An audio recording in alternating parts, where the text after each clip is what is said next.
In other news now, Lincoln Transportation and Utilities has been able to put eyes in the sky by using drones in their unmanned aerial vehicle program. LTU says they can evaluate streets, including curbs and pavement. This decreases closure inconveniences for driver and increases safety for everyone. Channel 8's Jessica Blum has more on this story.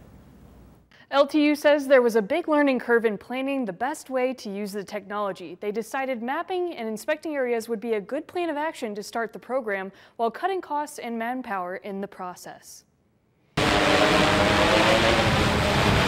Lincoln Transportation and Utilities is taking advantage of technology to better serve the community.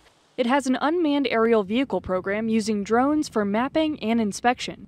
They say it has many benefits across Lincoln and are looking to expand the technology into other divisions of LTU. I think there's ways for all of them to see efficiencies.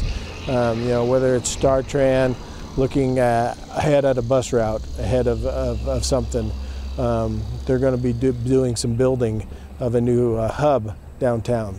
As that builds up out of the ground, they'll be able to do inspections with that, similar to what we're doing in transportation. So some of the stuff we're learning will be able to transfer over to the different divisions. LTU says they are reaching higher altitudes with the capability to create 3D models of their work with accuracy and GPS within a centimeter.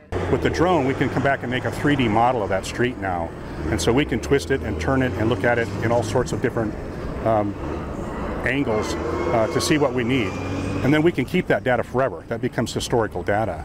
And so it's not just using it now, it's using it later on. And so we can keep track of how the maintenance on that street is going from here on.